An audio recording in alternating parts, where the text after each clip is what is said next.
అందరికీ good morning. ఈరోజు news ఏంటంటే డిఎస్సికి సంబంధించి ఈనాడు పేపర్లో మనకు ఒక సమాచారం అయితే ఇవ్వడం జరిగింది.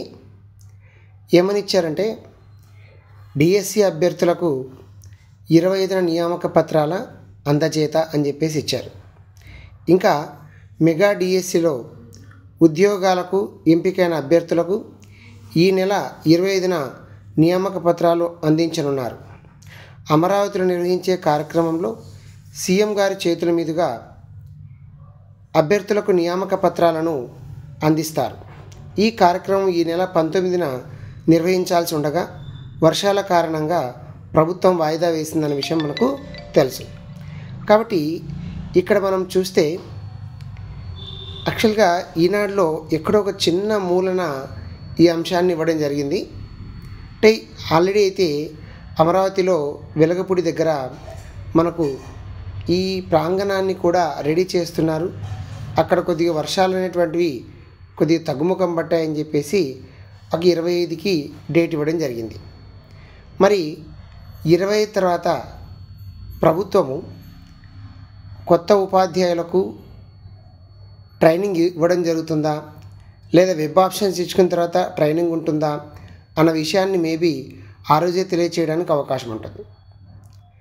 అయితే ఇక్కడ మనకు ఆల్రెడీ ఒకసారి ఎలా వెళ్ళాలి, ఏం తీసుకొని వెళ్ళాలి తెలుసు కాబట్టి అన్నిటిని కూడా పకడ్బందీగా మీరు సిద్ధంగా ఉండి 20వ తేదీ నియామక పత్రాలు ఇవ్వాలంటున్నారంటే మరి 24 బయలుదేరాలా, లేదా పొద్దున బయలుదేరాలా, సాయంత్రం బయలుదేరాలి 24వ తేదీ అని చెప్పేసి మనకి ఏ రకంగా ప్రోగ్రాం ఉంటుంది, మరి విధి విధానాలు తొందరలో మనకు తెలియజేస్తారు. తర్వాత ఎవరైతే స్వల్ప మార్కులతో పాయింట్లలో డిఎస్సి మిస్ అయినటువంటి అభ్యర్థులు నెక్స్ట్ రాబోయేటువంటి టెట్ నోటిఫికేషను, రాబోయేటువంటి డిఎస్సి నోటిఫికేషన్ను దృష్టిలో ఉంచుకొని మీరు ఇప్పటి నుంచే ప్రిపేర్ అయితే మీకు నెక్స్ట్ నోటిఫికేషన్ అయిన ఉద్యోగాలు రావడానికి అవకాశం ఉంటుంది. ఎవరైతే టెట్లో దాదాపుగా 130 అబోవ్ పెట్టుకుంటున్నారో వాళ్ళు మాత్రమే ఇప్పుడు చాలా సేఫ్ జోన్లో ఉద్యోగాలు సాధించిన వాళ్ళుగా ఉన్నారు. కాబట్టి మీరందరూ కూడా టెట్ స్కోర్ పెంచుకోవడానికి ప్రయత్నం చేయవలసి ఉంది. అంతేకాకుండా మనకు కేంద్ర ప్రభుత్వం నుండి ఏకలవ్యకు సంబంధించినటువంటి పాఠశాలలో ఉపాధ్యాయులకు సంబంధించి నోటిఫికేషన్ కూడా రావడం జరిగింది. ఆ నోటిఫికేషను ప్రిన్సిపల్స్, తర్వాత పీజీటీలు, టీజీటీలు, నాన్ టీచింగ్ స్టాఫ్ కూడా నోటిఫికేషన్ రావడం జరిగింది. కాబట్టి వాటిని కూడా మీరు ప్రిపేర్ అయితే దాంట్లో ఉన్నటువంటి విషయాలు మీరు తెలుసుకోవచ్చు. కాబట్టి వాటికి కూడా ప్రిపేర్ కావడానికి ప్రయత్నం చేయండి. అంతేకాకుండా ఈరోజు మనకు ఈనాడు పేపర్లో ఇచ్చినటువంటి మరొక సమాచారం ఏంటంటే నిరుద్యోగులు ఎవరైతే ఉన్నారో ఐబీపీఎస్ కానీ ఆర్ఆర్బీ కానీ అట్లాంటి వాటికి సంబంధించి ప్రిపేర్ అవుతున్నటువంటి వాళ్ళు ఎవరైతే ఉన్నారో వాళ్ళు అంబేద్కర్ స్టడీ సర్కిల్ ద్వారా ఉచిత శిక్షణ ఇవ్వడానికి ప్రభుత్వము మనకు అక్టోబర్ 12వ తేదీన స్క్రీనింగ్ టెస్ట్ నిర్వహించడం జరుగుతుంది. అంటే ఎక్కడ అంటే జిల్లా కేంద్రాలలో స్క్రీనింగ్ టెస్ట్ నిర్వహించి అక్కడ విద్యార్థులను సెలెక్ట్ చేసి వాళ్ళని తిరుపతిలో కానీ విజయవాడలో కానీ శిక్షణా కార్యక్రమాలు ఇవ్వడానికి అవకాశం ఉంటుందని చెప్పేసి మనకు తెలియజేశారు. అంటే ఈ నెల 24 నుంచి అక్టోబర్ 6 వరకు మీరు ఆన్లైన్ ద్వారా దరఖాస్తులు చేసుకోవాల్సి ఉంటుంది. ఆన్లైన్ ద్వారా దరఖాస్తులు చేసుకున్న తర్వాత మీకు స్క్రీనింగ్ టెస్ట్ ఉంటుంది.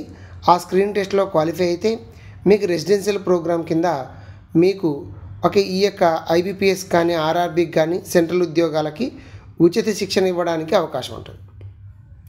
అదొకటి.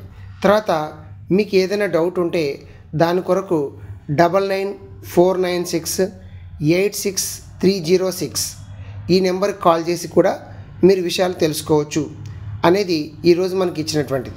అంటే ఈ అంబేద్కర్ స్టడీ సర్కిల్ ద్వారా నిరుద్యోగ ఎస్సీ, ఎస్టీ, బీసీ, ఓసీ యువతకు పోటీ పరీక్షలకు ఉచిత శిక్షణ ఇచ్చేందుకు అభ్యర్థుల నుంచి ఈ నెల 24 నుంచి అక్టోబర్ 6 వరకు దరఖాస్తులు ఆహ్వానిస్తున్నట్లు study circle director Prasanna Venkatesh గారు తెలియజేశారు.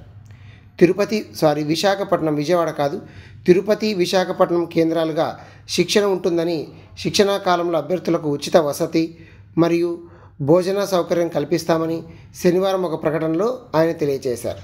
ఐబీపీఎస్, ఆర్ఆర్బీఎస్, ఎస్ఎస్సి అదేవిధంగా తదితర పోటీ పరీక్షలకు శిక్షణ ఇస్తారు. కాబట్టి మీ అందరూ కూడా ఈ ఆసక్తి గల అభ్యర్థులు ఎవరైతే ఉన్నారో వాళ్ళు మీరు అప్లై చేసుకొని వీటిని ఉపయోగించుకోవాల్సిందిగా తెలియజేస్తున్నాను. కాబట్టి మనకు ఈ డిఎస్సి విషయంలో అయితే ఈరోజు న్యూస్ ఇలా ఉంది.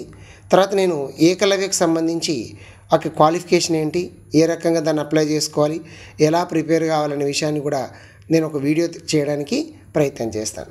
థ్యాంక్ యూ అందరికీ కూడా.